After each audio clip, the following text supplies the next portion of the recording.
And that Senate seat is just one pivotal opening that Illinois voters are going to decide on. Our Charlie Husky is joining us with more on the races and what is at stake here. Could be a lot of dominoes, Charlie, starting to fall as the race heats up. And after them, more dominoes. Alex Marion, in politics, the incumbent usually has the advantage. But for the first time in years, two of the most important seats in Illinois will have open primaries, the Senate seat of Dick Durbin and the congressional seat of Jan Schakowsky. Filling those seats will bring new faces to the front for what is likely to be a contentious and costly race. I know that I'm an effective leader, and I am ready to take my leadership, my skills that I've acquired through the years. I'm ready to take that to the Senate and serve all of the people of Illinois. In an exclusive interview with NBC5, Congresswoman Robin Kelly explains why she would be the best choice to replace outgoing Senator Dick Durbin. She joins Lieutenant Governor Juliana Stratton and is sure to become a crowded field, jockeying for a rarely open seat in the U.S. Senate. An open seat is much more advantageous for a candidate.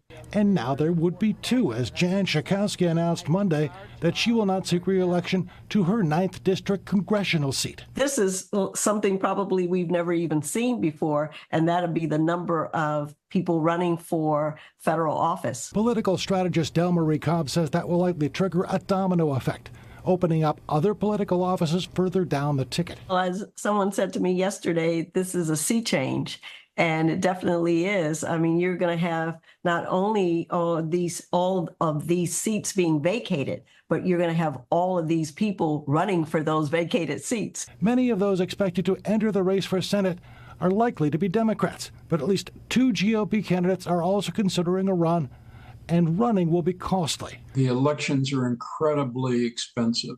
The congressional race will take more than $5 million. Depending on how contested, may take a lot more to run. The Senate seat will take $20 million, and again, perhaps a lot more depending on who the final candidates are. And that's assuming Durbin's and Schakowsky seats are the only ones that will be open. If, as has been rumored, Governor J.B. Pritzker enters the race for president, his seat too could one day be available. And then you're going to see a whole nother group of people running for that seat. And I'm sure those are some of the people who aren't running for the congressional seats and the Senate seat.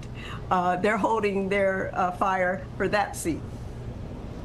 And these may not be the only races we'll be watching as the next election cycle approaches in 2026.